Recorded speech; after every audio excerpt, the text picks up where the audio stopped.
کی جو تحریک تھی اس کا ٹارگٹ PMLN تھی. اسٹیبلشمنٹ کے ساتھ تحریک لبیک ہے نہیں ہے، اس کے مقاصد کے لیے کام کرتی ہے نہیں کرتی، یہ تو ہر بندہ جاننا چاہتا ہے. اچھا، اس سے پہلے میرا ایک سوال ہے. جنرل فیاض حمید نے اپنے ادارے کو بھی نقصان پہنچایا، سیاست کو بھی پہنچایا اور سیاسی جماعتوں کو بھی پہنچایا. تو اس کے لیے ایک طریقہ کار ہے نا. اس کے سورس آف فنڈنگ کیا ہے؟ سیاست میں تشدد یا عدم تشدد؟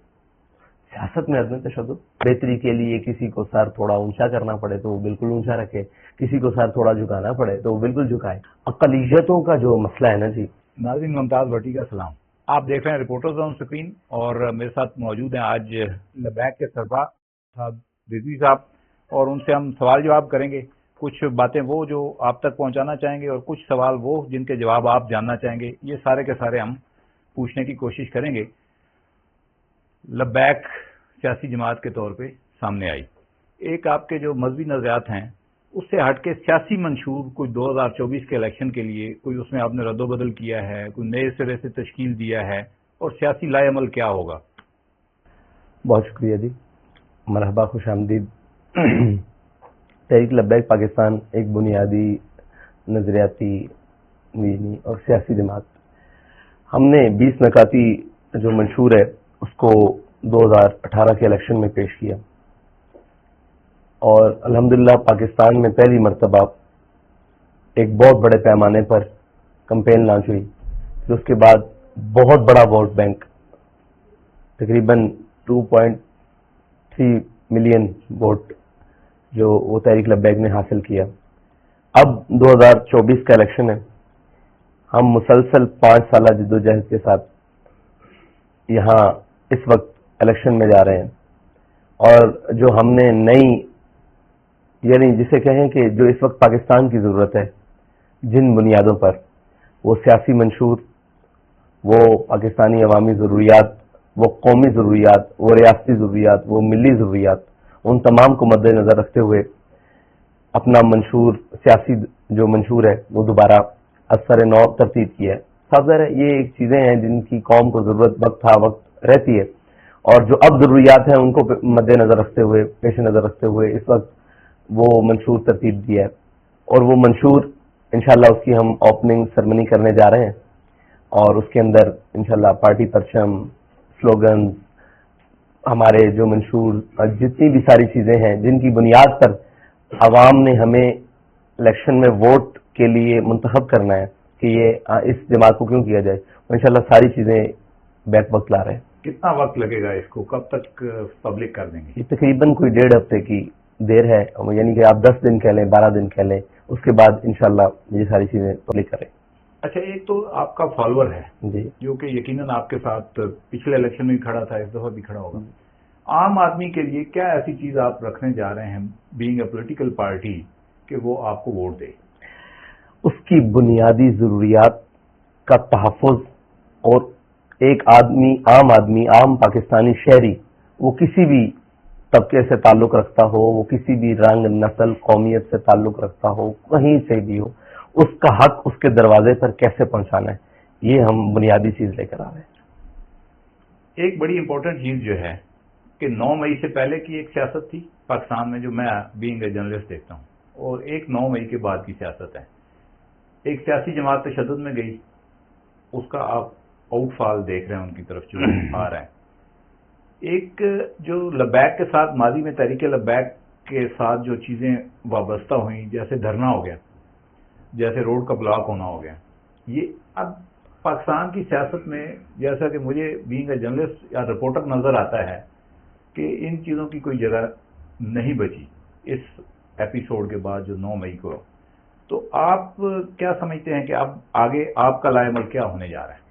دیکھیں، 9 مئی کی سیاست آپ نے بڑا خوبصورت بات کی ہے. 9 مئی کا جو دن ہے نا، ایک ہے کسی کا تشدد کی طرف جانا، ایک ہے کسی کو تشدد کی طرف لے کر جانا. تحریک لبیک کو ہمیشہ تشدد کی جانب لے کر جانے کی کوشش کی گئی ہے، لیکن اتنے باوجود کے بعد آج تک تحریک لبیک نے کسی قسم کی ریڈ لائن کراس نہیں کی. کسی قسم کی قومی، ملی، ریاستی، کسی بھی طرح کی کوئی ثابت نہیں کر سکتا. ہاں، ایک کسی کا شوقیہ یا کسی کا اپنی نظریاتی یا اپنی کمپین کے لیے یا سیاسی مفادات کے لیے یا کہیں کسی بھی جملے کی اس جانب جانا، یہ دونوں مختلف چیزیں ہیں. ہاں یہ ضرور ہوا ہے پاکستان میں ایک سیاسی جماعت اپنے مفادات کی خاطر تشدد کی جانب گئی ہے، ورنہ ہمیشہ یہی ہوا ہے کہ ہمیں تشدد کی جانب دھکیلا گیا ہے. اور ہم نے دیکھیے اپنا حق مانگنا یہ تشدد نہیں ہے، اس کے لیے کھڑے ہونا یہ تشدد نہیں ہے، اس کے لیے اپنی آواز کو کسی بھی پلیٹ فارم پہ بلند کرنا، ایک میڈیا، سوشل میڈیا، دنیا کے کسی پلیٹ فارم پہ اس کو بلند کرنا، یہ تشدد نہیں. ٹھیک ہے جی. لیکن تشدد کے رستے پر جب آپ نے یہ جاتے ہوئے دیکھا ہے اس سارے معاملے کو، تو 9 مئی کی سیاست میں باقی رنگ تو بدلا ہے کہ کوئی تشدد کی جانب کیوں گیا اور کیسے گیا اور اپنے مفادات کے لیے گیا. تحریک لبیک کو ہمیشہ لے جانے کی کوشش کی، اس نے موڑ کر ہمیشہ پرامن اور جناب ملکی مفاد اور دینی اور قومی اور نظریاتی مفاد کے لیے ہمیشہ راستہ چنا. یہ بیسک آپ فرق گنتے ہیں کہ جو 9 مئی کا اور آپ کے دھرنوں کا جو فرق ہے وہ یہ ہے کہ آپ کو تشدد کی طرف لے جایا گیا اور وہ خود تشدد کی طرف آئے. جی پی ٹی آئی والے. بالکل. اچھا دیکھیں، سیاسی الیکشن ہے، سیاسی ایکٹیویٹی شروع ہونے جا رہی ہے. ڈیفینیٹلی کچھ سیاسی اتحاد بنیں گے، کوئی ٹوٹیں گے، کوئی پرانے الائنس جو ہے وہ تبدیل ہوں گے. اگر آپ الیکشن کنٹیسٹ کریں گے، یہ بتائیں کہ آپ کے ساتھ کسی نے رابطہ کیا یا آپ چاہتے ہیں کہ یار فلاں کے ساتھ ہمارا کوئی اتحاد ہو جائے؟ کوئی پولیٹیکل آپ وارم اپ اس طرح کا جو ہے الائنس کے حوالے سے آپ کا ہوا ہو؟ دیکھیں ہمارے ساتھ مختلف جماعتوں کے لوگ، مختلف جماعتوں کے سربراہ ہماری تحریک کے ساتھ، یعنی مجھ تک رسائی کے لیے ہم ان سے بات چیت کے لیے دروازہ کھلا رہتا ہے. اور ہمیشہ بات چیت تو آپ کو پتہ ہے جاری رہتی ہے سیاسی جماعتوں کی، اور ہمارا دروازہ بھی سیاسی طور پر اور نظریاتی طور پر دونوں کھلا ہے. اب جو کوئی ہمارے نظریات کے قریب آئے گا اور ہمارے سیاسی ٹارگٹ جو ہم نے اچیو کرنے ہیں ان کے قریب آئے گا تو صاف ظاہر ہے ہم بھی ان کے قریب بڑھیں گے اور ہماری بات بھی ان سے ہوگی اور ہم ان کو اپنے نظریات بتائیں گے. اور ایک ہے سنی سنائی بات، ایک ہے یہ سننے والے سنی سنائی باتیں سن رہے ہیں، ایک ہے یہ آج ہماری بات سن رہے ہیں. دونوں میں فرق ہے. جو سنا وہ کیا، اسی طرح جو سیاسی جماعتیں ہیں وہ سنی سنائی باتوں پر ہمارے ساتھ آ کر باتیں کر رہی تھی کہ ایسے کر لیں ویسے کر لیں. جب ہم نے ان سے بات کی ہے تو ان کے لیے بھی ایک نئی پروپوزلز اور نئی چیزیں تھیں اور وہ اس بات پر راضی ہوئے ٹھیک ہے ہم بھی بات کرتے ہیں، مشاورت کرتے ہیں، دوبارہ مل بیٹھتے ہیں. کوئی چیزیں ہیں جن پر ہم آپ کے ساتھ بالکل اس میں کسی لہت و لالا کے ہم آپ کے ساتھ بیٹھنے کے لیے تیار ہیں. تو ہم نے بھی ان کو کہا کہ ٹھیک ہے آپ بہتر بات کریں، پھر ہماری بھی مشاورت جاری. آپ کے نزدیک کون سی ایسی سیاسی جماعت ہے جو آپ کو اپنے نظریات و خیالات یا سیاسی مقاصد کے بڑے قریب دکھائی دیتی ہے؟ دیکھیں پاکستان میں بہت ساری سیاسی جماعتیں ہیں، ٹھیک ہے، جن کا مقصد مثال کے طور پر ابھی وہ تحریک استحکام ہے، اس میں بہت سارے ایسے لیڈرز ہیں جن کا ہم سے رابطہ ہے اور کسی کا ہم سے ماضی میں بہت مضبوط تعلق رہا ہے، رابطے ہیں، روابط ہیں. وہ ہم سے بڑی اس بات کہتے ہیں کہ اب شخصیات پر بات کر لیں تو چودھری سرور صاحب بھی ہیں کاف لیگ میں، وہ ہمارے نظریات کے بڑے حامی اور بڑے پرزور حامی ہیں اور ہمارے طریقہ سیاست سے اور طریقہ باقی معاملات سے انہیں کچھ رہا، لیکن وہ ناموس رسالت، ختم نبوت اور جتنے بھی پاکستان میں جو ہمارے کام ہیں، مثال کے طور پر جب سیلاب آیا تو ہماری تحریک نے بہت زیادہ ورکنگ کی اور اس پر اپریسیشنز بھی آئیں بہت ساری شخصیات سے. وہ شخصیات مختلف پارٹیز میں بیٹھی ہوئی ہیں، وہ اپنی پارٹی کو یہ بات کرنے پر ایگری کرتی ہیں کہ ہاں ان کی طرف جایا جائے، ان کا اچھا خاصا ووٹ ہے. اور پھر دوسری بات کہ ہمارا جو بنیادی کام ہے پاکستان کی گلی کوچوں میں، شہر میں، محلے میں، گاؤں میں، ان سے وہ بہت متاثر ہے. تو وہ صرف پارٹیز پر منحصر نہیں ہے، پارٹیز کے اندر بہت سارے لوگوں پر بھی منحصر ہے. اچھا، یہ ایک چیز جو مثلا تحریک لبیک کا ایک اپنا ووٹ بینک ہے جو پچھلے الیکشن میں آلموسٹ بڑا کلیئر ہو کے سامنے آ گیا، جو بظاہر نظر آتا ہے وہ یہ کہ آپ کی جو تحریک تھی اس کا target P M L N تھی اور جو ووٹ ٹوٹے وہ بھی پی ایم ایل این کے ٹوٹے. جو تحریک لبیک نے ڈینٹ ڈالا، مین اس کا وکٹم جو ہے پی ایم ایل این رہی پنجاب کے اندر. تو پی ایم ایل این کے جو اب دیکھیں جیسے جیسے سیاست تبدیل ہو رہی ہے، آپ کے اہداف جو ہے سیاسی، کیا وہ تبدیل ہوئے ہیں یا آپ پی ایم ایل این کے ساتھ کوئی رابطہ ہوا ہے، نہیں ہوا، یا اگر وہ رابطہ کریں تو آپ کا کیا رد عمل ہو سکتا ہے؟ پی ایم ایل این کے جو اب دیکھیں جیسے جیسے سیاست تبدیل ہو رہی ہے آپ کے اہداف جو ہے سیاسی کیا وہ تبدیل ہوئے ہیں یا آپ پی ایم ایل این کے ساتھ کوئی رابطہ ہوا ہے نہیں ہوا یا اگر وہ رابطہ کریں تو آپ کا کیا رد عمل ہو سکتا ہے اس؟ دیکھیں آپ نے کہا کہ حلقوں میں ڈنڈ ڈالنے کے لیے تحریک لبیک کا یہ مقصد نہیں ہے. تحریک لبیک ایک اپنی شناختی ووٹ اور شناختی علامات اور شناختی جماعت کے ساتھ موجود ہے. اگر آپ یہ بات کہیں کہ یہ جماعتیں ان کی وجہ سے متاثر ہوئی ہیں تو جو برسر اقتدار آنے والی جماعت تھی وہ بھی ہماری وجہ سے نہایت متاثر، لیکن یہ متاثرہ جو چیزیں ہیں ان کا الیکشن سے کوئی تعلق نہیں. الیکشن ہر ایک نے اپنے سلوگنز پر، اپنے نظریات پر اور اپنے منشور پر لڑنا ہے. تو ڈنٹ ڈالنا کسی کو بھی مقصد نہیں. ان کا ووٹ ان کو مبارک ہو. ہم قوم کو اپنے نظریات سمجھائیں گے، اپنی بات سمجھائیں گے. قوم جدھر متوجہ ہو اس کو حق ہے کہ وہ آگے بڑھے. ایک جنرل پرسیپشن ہے دنیا میں کہ جی پاکستان کے اندر جو مذہبی جماعتیں ہیں وہ ان کے اوپر ایک سٹیگما ہے انٹرنیشنلی. اب چونکہ گلوبل ورلڈ ہے اور کوئی بھی ملک یا سیاسی جماعت جو ہے وہ اس کو پوری دنیا میں اپنا منشور بھی لے کے جانا ہے، اپنی ایکٹیویٹیز کو بھی لے کے جانا ہے. اس کے حوالے سے کیا ایک کوئی موڈیفکیشن آپ نے کی ہے یا کوئی نئی چیزیں ترتیب دے رہے ہیں، کوئی انٹرنیشنلی رابطے کر کے اپنی پارٹی کے جو پرسیپشن ہے اس کو بلڈ کرنے کے حوالے سے کیا کر رہے ہیں؟ دیکھیں ہم یہیں پر پاکستان میں رہ رہے ہیں اور اپنے پاکستانیوں کے ساتھ مل کر رہ گئے. پاکستان میں بھی دنیا میں رہنا ہے، وہ اپنی شناخت کے ساتھ انشاءاللہ تعصب قیامت رہنا ہے. تو ہمارا جو پیغام ہے وہ اصل میں پیغام امام الانبیاء حضور پرنور شافع یوم النشور صلی اللہ تعالی علیہ وسلم کے دین کا ہے. اور وہ دین جس نے کہا کہ آمنت باللہ و ملائکتہ و کتبہ و رسلہ، میں ایمان لایا تمام کتابوں پر، تمام رسولوں پر جی اور تمام ان چیزوں پر. اب مجھے یہ بتائیں کہ جتنی مقدسات دنیا میں ہیں ہماری جنگ تو ان سب کے لیے ہے، ان سب کے لیے ہے. یعنی کہ جب ہمارے ساتھ کوئی کرسچن کمیونٹی سے بیٹھتے ہیں تو جب ہماری ان سے گفتگو چلتی ہے تو وہ حیران رہ جاتے ہیں. ہم کہتے ہیں کہ یہ تمام مقدسات جو دنیا میں کسی بھی مذہب کی ہیں، ٹھیک ہے جی، ان تمام کا احترام، ٹھیک ہے جی، اور پھر امام الانبیاء کی عزت کا مسئلہ سب سے بڑا، ٹھیک ہے جی، یہ سامنے رکھتے ہوئے اور پھر دین کی جتنی بھی مقدسات ہیں دنیا میں، ان آپ کے دینی اقدار ہیں، جو بھی چیزیں ہیں ان کو، مذہبی اقدار ہیں، اسلام کی جو دینی تشخصات ہیں ان کا احترام. یعنی کہ آپ نے آج تک نہیں سنا ہوگا کہ دیکھیں پوری دنیا میں آپ نے دیکھا کہ سر عام قرآن پاک کو جلایا گیا، لیکن آپ نے کہیں یہ نہیں دیکھا کہ کسی بھی مسلمان نے آ کے طیش میں آ کر کہیں بائبل کو ہاتھ لگایا ہو، کہیں کسی بھی مذہبی کتاب کو. اس لیے کہ یہ تربیت کر رہے ہیں. یہ ایک تو ہے انٹرنیشنلی پرسیپشن وہ خراب کی گئی ہے IMF کے کچھ مطلب ان کی وجہ سے، اور کچھ لوگ ہاتھی کے دانت دکھانے کے اور کھانے کے، اور کیونکہ اس بنیاد پر شاید کسی کی کچھ چیزیں بڑھ جاتی ہوں یا ان کے قد بڑھ جاتے ہوں یا ان کی معاملات بڑھ جاتے ہوں. تو یہ دیکھیں کہ ہماری تربیت اور ہماری یہ چیزیں، اس سے وہ دنیا حیران ہے کہ ریئیکشن تو یہ آنا چاہیے. تھپڑ کا ریئیکشن تھپڑ ہی آتا ہے نا، ہاتھ سے نہیں تو پتھر آ جاتا ہے. لیکن یہ دیکھیں کہ دنیا میں ایسا کہیں بھی نہ ہونے دیا جائے گا اور نہ ہوا ہے.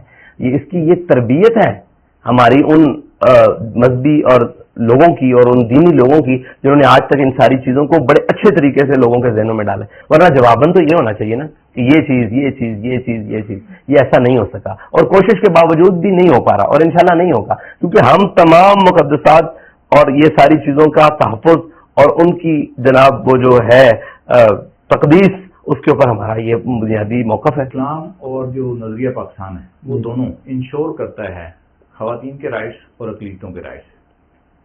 ہمارے ہاں جو مطلب اقلیتوں کو چلیں ایک طرف رکھیں، جو خواتین کے رائٹس ہیں پہلے اس سے بات کر لیتے ہیں کہ خواتین کے رائٹس کے حوالے سے پولیٹیکل پارٹی میں وہ سلوگن سب کے ہیں مگر کسی نے سالڈ ورکنگ نہیں کی.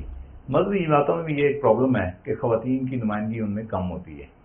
تو آپ کیا اس حوالے سے کیا تبدیلی لا سکتے ہیں کوئی، یا وہ اس میں آپ کو رہنا پڑے گا؟ الیکشن کمیشن کے رولز کے مطابق آپ نے خواتین کو نمائندگی دینی ہے 5%، جنرلز پر بھی اور مخصوص نشستوں پر بھی اور باقی سارے. دیکھیں ہم نے اس کا یہ کیا ہے کہ الیکشن کمیشن کے رولز کو مد نظر رکھتے ہوئے 5% وہ اور 5% TLP نے خود 10% نمائندگی دی ہے کینڈیڈیٹس میں بھی، جنرلز میں بھی. اور مخصوص نشستوں پر تمام خواتین. پھر اس کے بعد ہمارا مکمل خواتین ونگ تیار ہے, اور پچھلے 5 سالہ اسمبلی میں ہماری سندھ اسمبلی میں محترمہ سروت فاطمہ صاحبہ نے 5 سال ٹینور گزارا ہے. اس کی تمام ڈاکومنٹری صورت ہم نے اسمبلی میں جمع کروائی ہے کہ ہم نے خواتین کے حقوق پر کیا کیا قراردادیں, کیا کیا بلز اور کیا کیا چیزیں لے کر آئے. اگرچہ ہم اکثریت میں نہیں ہیں, لیکن خواتین کے حقوق اور خواتین, اصل میں حقوق کا مسئلہ یہ ہے کہ حقوق کی حدود کیا ہے.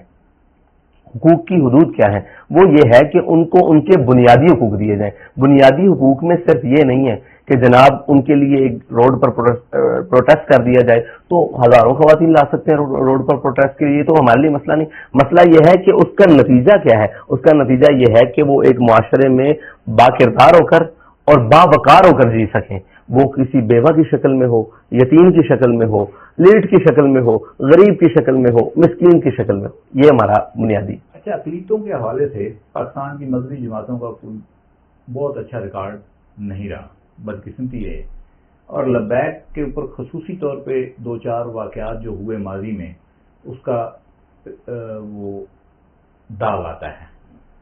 آپ کی یہ پالیسی آفیشیل تھی نہیں تھی, یہ تو ایک الگ معاملہ ہے. جنرل پرسیپشن یہ ہے کہ یہ جو واقعات ہوئے ان کا کہیں نہ کہیں لبیک کے فالوورز کے ساتھ تعلق ہے. یہ کیسے بدلیں گے؟ اقلیتوں کا جو مسئلہ ہے نا جی, وہ پاکستان میں نہایت ایک باریک بینی سے, کشیدہ کاری سے مذہبی طور پر زیادہ مذہبیوں کی طرف, یعنی کہ مذہبی جماعتوں کی طرف جھکا دی جائے. اس میں لبیک بھی اسی زد میں ہے. آپ یہ دیکھیں کہ ہم نے پچھلے الیکشن میں ایک کرسچن خاتون کو اپنی جنرل ٹکٹ پر الیکشن لڑنے کے لیے MNA کے لیے منتخب کیا, جنرل ٹکٹ پر, اور وہ خاتون بعد میں مسلمان ہو گئی. اس کا یہ مطلب نہیں تھا کہ وہ ہمارے کسی تبلیغ سے مسلمان ہوئی. وہ ایک جملہ ہے کہ انہوں نے ہمارے کردار سے کلمہ پڑھا ہے. ٹھیک ہے, اب یہ دیکھیں کہ جو کچھ یہاں ہوا اور جو کچھ ہوتا ہے بظاہر ایسا نہیں ہوتا. اگر آپ آج بھی آفیشل رپورٹس اٹھا کر, یہ قریب گزرا ہے سانحہ جڑا والا, اس کی آفیشل ڈاکومنٹس جو ہمارے سرکاری ادارے دیتے ہیں, وہ میرے انڈر تو نہیں چلتے, وہ تو ایک ریاست مکمل سسٹم چلا دی. اس کے سرکاری افسران اور ان سے پوچھیں کہ لبیک, تحریک لبیک کا اس میں کردار کیا ہے, اور تحریک لبیک کی کردار کو کیا کر کے پیش کیا جا رہا ہے. یعنی کہ اس میں انہوں نے عملی کردار کیا ادا کیا. اگر اس کو ہم آج بھی, جو ہمارے پاس ڈاکومنٹ, جو ہمارے پاس ویڈیو ڈاکومنٹریز کی صورت میں جو ہمارے پاس پروفس ہیں, اگر ہم ان کو سامنے رکھ دیں تو سامنے جو ان کے لوگ موجود ہیں کرسچن, وہ بھی شکریہ ادا کرنے میری جامع مسجد رحمت اللہ عالمین تک آئے ہیں کہ جناب آپ کی وجہ سے جو بچت ہوئی ہے وہ ہوئی ہے, ورنہ ہمارا تو اس سے بھی برا حال ہو جانا تھا. سپریم کورٹ میں ایک کیس لگا, فیض آباد دھرنا کیس. اس سے پہلے میڈیا کے اندر باقی جگہوں کے اوپر ایک متھ بن گئی, اور وہ یہ کہ جی اسٹیبلشمنٹ نے کریٹ کیا ہے تحریک لبیک کو, اور تحریک لبیک اسٹیبلشمنٹ کے مقاصد کے لیے دھرنے کرتی آئی. اب بہت ساری چیزیں اسٹیبلشمنٹ کے ساتھ بھی نہیں, صرف جنرل فیض کے ساتھ وابستہ ہیں, اور وہ کوشچن میں بھی. تو یہ اسٹیبلشمنٹ کے ساتھ تحریک لبیک ہے نہیں ہے, اس کے مقاصد کے لیے کام کرتی ہے نہیں کرتی, یہ تو ہر بندہ جاننا چاہتا ہے. اچھا, اس سے پہلے میرا ایک سوال ہے کہ اسٹیبلشمنٹ کس کے مقاصد کے لیے کام کرتی ہے پاکستان میں؟ سوال یہ ہے, اگر وہ امریکہ کی اسٹیبلشمنٹ ہے, اگر وہ رشیا کی, خدا نخواستہ چائنا کی اور انڈیا کی ہے, پھر تو وہ بات ہماری بنتی نہیں. اگر وہ پاکستان کی ہے, اگر پاکستان کی اسٹیبلشمنٹ ہے, تو تمام جماعتیں, تمام لوگ, تمام, اگر وہ پاکستان کے لیے کام کر رہے ہیں تو ہم کس کے لیے کر رہے ہیں؟ ہم بھی پاکستان کے لیے کام کر رہے ہیں, اور انشاءاللہ ہم نے مرتے دم تک اسی وطن کے اندر جینا ہے, اور اسی وطن کے اندر ہم نے دفن ہونا ہے, اسی کی خاک میں جانا ہے. تو اگر ہم اسی کام کے لیے کر رہے ہیں, رہا ان کے اپنے مقاصد اور حصول, وہ بہتر بتا سکتے ہیں. ہماری سیاسی جدوجہد ہے, اس میں ان کا, ہمارا پاکستان کے لیے سیاسی سفر ہے, ان کا عسکری اور ان کا اداراتی سفر ہے, وہ اس کو بہتر طریقے سے بتا سکتے ہیں. اچھا, آپ نے سوال بڑا سخت کر دیا. آپ کو انٹرویو رکے نہ رکے میرے بڑا کٹ ہو جانا ہے, لیکن میں آپ کو یہ بتاؤں کہ پاکستان کا کانسٹیٹیوشن یہ کہتا ہے کہ پاکستان کی فوج کا کوئی سیاست کے اندر کردار نہیں ہونا چاہیے, اور جب انہوں نے کوئی کردار ادا کیا اس سے پاکستان کا نقصان ہے. تو یہ کہنا کہ اسٹیبلشمنٹ کے سارے مقاصد جو ہے وہ پاکستان کے لیے ہوتے ہیں، مجھے لگتا ہے کہ بعض اوقات جو انڈیویجول شارٹ کھیل رہے ہوتے ہیں، جیسے مطلب میرا بڑا ایک کلیئر سٹانس رہا ہے کہ جنرل فیاض حمید نے اپنے ادارے کو بھی نقصان پہنچایا، سیاست کو بھی پہنچایا اور سیاسی جماعتوں کو بھی پہنچایا. تو اس کے لیے ایک طریقہ کار ہے نا کہ ہمارے پاکستان میں ادارے موجود ہیں احتساب کے، تو احتساب کریں. اگر ایسا ہے تو سزا دیں تاکہ آئندہ کوئی کچھ نہ کر سکے. اگر یہ کہا جائے کہ پاکستان میں ان کے تمام کردار پاکستان کے ہی خلاف ہیں تو یہ بھی بات غلط ہے. نہیں یہ نہیں، میں انڈیویجول کی بات کر رہا ہوں، انڈیویجول کی بات کر رہا ہوں. دیکھیں سیاسی کردار اگر کسی دفاعی کردار کی نہیں بات کر رہے، وہ تو ڈسکس ہی نہیں کرتے. سیاسی کردار کو آج تک تو متعین نہیں ہو سکے نا کہ پاکستان میں سیاسی کردار کس کا نہیں ہے.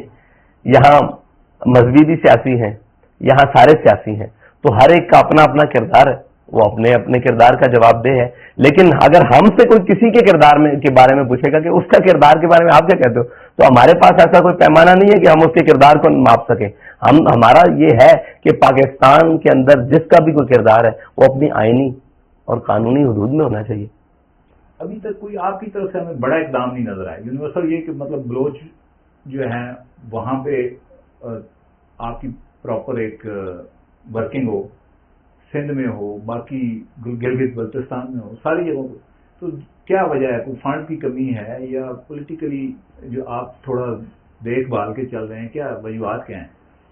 دیکھیں اگر آپ ہماری پولیٹیکل سٹرگل کی بات کرتے ہیں تو ماضی میں تقریباً 6 ماہ سے قبل ہمارا ایک بہت بڑا پاکستان بچاؤ لانگ مارچ ہوا، شاید پاکستان کی تاریخ میں پہلی مرتبہ ہوا، جس کی میڈیا کوریج نہیں ہوتی بالکل سکی، اور جس کو یہ بتایا نہیں جا سکا کہ وہ ان سندھی حدود جہاں قومیت پرست ہے جو پاکستان کے خلاف ہے، وہاں سے پاکستان کے پرچم کو کیسے لے کے گزرے، پاکستان زندہ باد کے نعرے لگاتے ہوئے کیسے گزرے آگے.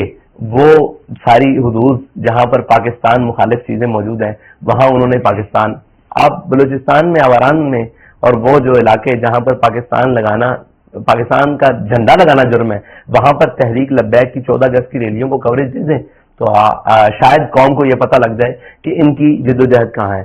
تو دیکھیں رفتہ رفتہ ہم بالکل ہاتھ پر سرسوں جمانے کے قائل نہیں ہیں، لیکن اتنی بات ضرور کریں گے جتنی بات پر خود بھی عمل پیرا ہو سکے اور اس کے کوئی ثمرات قوم کے جولی میں بھی ڈال سکیں. تحریک لبیک کے جو وسائل ہیں اس کے سورس آف فنڈنگ کیا ہے؟ ان کے کارکن. اور سپریم کورٹ میں جو کیس لگا جی اس کے اوپر بھی ایک کوشچن اٹھا کہ جی فنڈنگ کے حوالے سے اس پہ کسی نے آپ سے کوئی رابطہ کیا؟ کسی نے آپ سے اس کی ڈیٹیل مانگی؟ جو کمیشن بنا ہے اس نے کوئی رابطہ کیا؟ اور اگر رابطہ نہیں کیا تو کیا آپ کو اگر وہ بلاتے ہیں تو آپ جائیں گے؟ الیکشن کمیشن آف پاکستان نے ہماری تمام فنڈنگز کی اسکروٹنی کے لیے ہمارے اشخاص کو طلب کیا، جتنے بھی ہمارے نمائندگان تھے ان میں میری نمائندگی کو بھی انہوں نے طلب کیا. اس میں باقاعدہ ججز نے کیس سنا اور اس پر ایک طویل جرا ہوئی جس کا مدت تقریباً کوئی 100 دن سے زیادہ ہے، ابو 100 days. اس میں مختلف پیشیاں ہیں مختلف. اس ساری چیزیں ہونے کے باوجود الیکشن کمیشن آف پاکستان نے ہمیں کلین چٹ دی کہ یہ اپنے فنڈنگ کے معاملات اور اپنے تمام میں سکروٹریز میں 110% کلیئر ہے، 100% کلیئر ہے. اب یہ ساری چیزیں ہونے کے باوجود جو سپریم کورٹ میں کیس ہے وہ آپ بھی دیکھ رہے ہیں اور اسی جہاں سے آپ کے پاس معلومات آ رہی ہیں میڈیا کے ذریعے یا پرنٹ میڈیا کے ذریعے اتنی معلومات ہمارے پاس ہے. کسی کمیشن نے کسی ادارے میں کوئی رابطہ ابھی تک تحریک لبیک پاکستان کو کسی نے طلب نہیں کیا. اچھا ایک اور اگر طلب کریں گے تو ہم ان ساری چیزوں کو بائی پاس کر کے کہیں اور نہیں جائیں گے، سامنے پیش ہوں گے. وہ بحیثیت مجرم کا طلب کریں گے تو ہم یہ جرم قبول کرتے ہوئے وہاں ہوں گے. اگر وہ ملزم کے کریں گے تو ہم بحیثیت ملزم بھی ہو جائیں گے کہ یہ جرم ہم مانتے ہیں اور یہ ہمارا ہے انشاءاللہ. اچھا پاکستان کے اندر باقی سیاسی جماعتوں میں بھی جو انٹرا پارٹی الیکشن ہوتے ہیں ہمیشہ متنازع ہوتے ہیں. آپ پی ٹی آئی کے اٹھا لیں، پیچھے پی ایم ایل این کے اٹھا لیں، کسی تو تحریک لبیک کا انٹرا پارٹی الیکشن کوئی ہوا نہیں ہوا، اور اگر ہوگا تو اس کے لیے کیا آپ نے پلان کر رکھا؟ ہمارے پاس پیپرز موجود ہیں، الیکشن کمیشن میں اس سے اٹیسٹڈ کاپی مل سکتی ہے، کوئی بھی لینا چاہے وہ اٹیسٹڈ کاپی مل سکتی ہے. ہمارے ہاں ایک پورا طریقہ مروجہ ہے اور میں یہ سمجھتا ہوں کہ جتنے منظم طریقے سے ہمارے ہاں الیکشن ہوتے ہیں اور اگر کوئی الیکشن کمیشن چاہے تو وہ طریقہ کار ہم ان کو بھی پیش کریں، دھاندلی کے بہت سارے طریقے رک سکتے. شاید آپ کو یہ بات میری مناسب نہ لگے، مگر جو انٹرا پارٹی الیکشن کا سسٹم جماعت اسلامی کے اندر آئے گا وہ اس وقت تک پاکستان کے اندر میرا خیال ہے کہ جو باقی سیاسی جماعتیں ہیں ان سے بہتر ڈلیور کر رہے ہیں. 100% نہ آپ کہیں مگر بات تو کوئی اس طرح کا سسٹم آپ اپنی پارٹی کے اندر مزید جس کو ایلوبریٹ کیا جائے، جو شفاف ہو، لوگوں کے سامنے ہو، کب تک کر لیں گے؟ جتنے ہمارے لوگ ہیں جو ہمارے فالوئنگ میں ہیں، جو تحریک کے ذمہ داری میں ہیں، جو کارکن ہیں اور جو عہدیدار ہیں، ان تمام کی موجودگی میں الیکشن ہوا نا، تو وہ ہی ساری چیزیں جو الیکشن کمیشن میں جمع کرائے گی. اس سے بہتر الیکشن کمیشن کے جتنے اعتراضات تھے اس کے اوپر وہ بھی تمام حل کر کے ان کے سامنے پیش کیا گیا کہ یہ کیسے ہوا، یہ یہاں ہوا، اس امیدوار میں اس نے اسکروٹنی کہاں کی، یہ کہاں بیٹھا، آپ کا پولنگ بوتھ کہاں ہوا، وہ ساری چیزیں ان کے پاس موجود ہیں. ایک بڑی اہم ڈیبیٹ پاکستان کے اندر اکانومی کے اوپر جاری ہے، آپ کا کیا ویژن کیا ہے اس کے اوپر؟ اچھا، تحریک لبیک پاکستان جو ہے نا اکانومک جو ہماری ٹیم ہے اکانومی کی، اس نے سارا ورکنگ کی، لیکن ایک چیز بڑی نا واضح ہو کر کچھ پچھلے دنوں میں پاکستان میں کھلی، وہ یہ تھی کہ اسرائیل کی پروڈکٹس کی بائیکاٹ. اس چیز نے ہمیں جھنجھوڑ کر رکھ دیا ہے کہ پاکستان میں بننے والی جو چیز ہے وہ پاکستان میں بکتی ہی نہیں. پاکستانی عوام تقریباً 80% سے زیادہ ساری چیزیں وہ تو امپورٹڈ استعمال کرتے ہیں، ٹھیک ہے، اس میں ساری چیزیں امپورٹڈ ہیں. تو یہ ہم نے بہت بڑا ایک سٹیپ اٹھایا اور ابھی اس کے اوپر ورکنگ جاری ہے کہ پاکستانی ہے اور ہماری پروڈکٹ اور ہماری استعمال ہونے والی چیزیں اور ہمارے پیٹ میں، گھر میں، خوراک میں اور جناب ہر روزمرہ کی اشیاء میں پاکستانی چیزیں کیوں نہیں. اس کے اوپر ہم نے ان تمام تاجر جو کراچی کا خیبر ہیں ان کا کنونشن بلایا ہے، ان کے ساتھ بیٹھ کر بات کی ہے. کچھ سستیاں ہمارے تاجران سے بھی ہوئی ہیں، کچھ اکانومی کی غلطیاں جو اکانومیکل غلطیاں ہیں جسے فالٹ کہیں گے وہ ہمارے حکومتی سطح پر بھی اور ان لوگوں سے بھی ہوئی ہیں جن کو ہم نے ترویج دینی تھی، جن کو ہم نے بوسٹ کرنا تھا. ہم تو اس جانب توجہ نہیں دے سکے.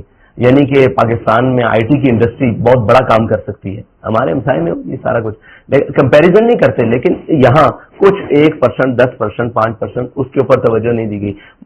پھر اس کے ساتھ پاکستان کے اندر انڈسٹریل جو سسٹم تھا اس کے اوپر بالکل ہی توجہ نہیں دی گئی. یعنی کہ جو لوگ تانا دیتے کہ آپ نے کیا کیا ہے، ہم سوال ان سے کرنے کے لیے گئے ہیں کہ 76 سال میں 76 ایئرز تقریباً پاکستان کی عمر ہو چکی ہے، اس کے باوجود آپ نے پاکستان کے لیے کیا کیا ہے. یعنی کہ ایک برانڈ کے فرینچائز کھول کر یہاں پر اور کوئی آ کر کہے کہ میں پاکستان کی بڑی خدمت کر رہا ہوں، تو اس کی جو جتنی جناب جی ڈی پی ہے اور جتنا جناب وہ سارا ہے جمع پونجی وہ ساری اٹھا کر سالانہ وہ باہر لے کر جا رہے ہیں اور ہم منہ اٹھا کر دیکھ رہے ہیں کہ ہم نے پاکستان میں ایک بڑی جدت لے کر آئے ہیں. جدت کا مطلب یہ تھا کہ وہ میڈ بائی پاکستان ہو، وہ میڈ ان پاکستان ہو، اس کے نفع اور اس کے اندر کام کرنے والے اور اس کے اندر لوگوں کو جناب یہ ہو. ہم اس پر خوش ہیں کہ ایک کسی بھی فرینچائز کے اندر جو پاکستان سے لوٹ کر مال لے جا رہے ہیں ایسٹ انڈیا کمپنی طرف پر، ان کا مال کا اس میں ایک 25,000 کا، 50,000 کا، 1 لاکھ روپے کا ملازم پاکستانی ہے، لیکن وہ سالانہ جو اس کا ریونیو اکٹھا ہو کر جا رہا ہے وہ پاکستان کے بجٹ کے قریب جا رہا ہے، وہ پاکستان کے بجٹ کا ہاف جا رہا ہے، ہاف اینڈ ہاف جا رہا ہے. تو یہ ساری چیزیں ہم نے اس پر فوکس کیا ہے کہ اگر ہم پاکستانی ہیں اور ہم پاکستان اپنی قوم اور اپنی ملت کے لیے کچھ کرنا چاہتے ہیں تو سب سے پہلے تو ہمیں اپنی پاکستانی پروڈکٹس پر آنا پڑے گا اور میڈ بائی پاکستان آنا پڑے گا. ہمیں اپنی ضروریات، اپنی وہ علامہ اقبال نے کہا نا کہ اٹھانا شیشہ گرانے فرنگ کی محتاجی، سفال ہند سے مینا و جام پیدا کر. تو ہمارا یہ بنیادی نظریہ ہے اکانومی کے بارے میں کہ جو کچھ آپ کے پاس ہے اسے بروئے کار لا کر اس سے اپنا سسٹم چلائیں اور اس کے بعد پھر آگے جو آپ کی ضروریات ہیں وہ دنیا میں جہاں سے معاملات. الیکشن 2024 جو ہے اس میں کینڈیڈیٹس کا کوئی آپ کا کیا پورے پاکستان سے کھڑے کرنے کا ارادہ ہے؟ کہیں پہ کوئی چند حلقوں سے کریں گے؟ کتنے کینڈیڈیٹ شارٹ لسٹ آپ نے کیے ہیں اب تک؟ سیاسی پلان کیا ہے اس کے بارے میں؟ ہمارے کینڈیڈیٹس جو ہے نا وہ جب پہلے الیکشن کا اعلان ہوا تھا نا تو پورے پنجاب میں ایک بھی شارٹ نہیں تھا. سندھ کے کچھ حلقوں میں شارٹ تھے، بلوچستان میں بھی، لیکن اب ہم مکمل دوبارہ تیاری سے دوبارہ اسکروٹنی کا عمل جاری ہے، دوبارہ انٹرویوز کا عمل جاری ہے، دوبارہ لوگوں کے رابطے ہیں, شمولیتی پروگرام اور ساری یہ چیزیں ہو رہی ہیں. ابھی جب الیکشن اناؤنس ہوگا, جب ساری چیزیں واضح ہوگی کہ الیکشن میں جانا کس طرز پر ہے اور کس چیزیں, وہ جو آپ کے سامنے ہم نے رکھا ہے منشور اور دستور, اس کے مطابق وہ ساری چیزیں سامنے آ جائیں گی. پھر اس کے مطابق کینڈیڈیٹس بھی تحریک کے پاس موجود ہیں اور سپورٹر بھی موجود ہیں اور بے بہا ووٹر بھی موجود ہیں. شیڈول سامنے آ گیا جی. اب آپ کے پاس وقت بڑا کم ہے. جی. ابھی تک انتخابی نشان آپ کے پاس ہیں, جی. کوئی قانونی قدغن نہیں ہے, جی. میڈیا بلیک آؤٹ ہے مکمل تحریک کا. جی.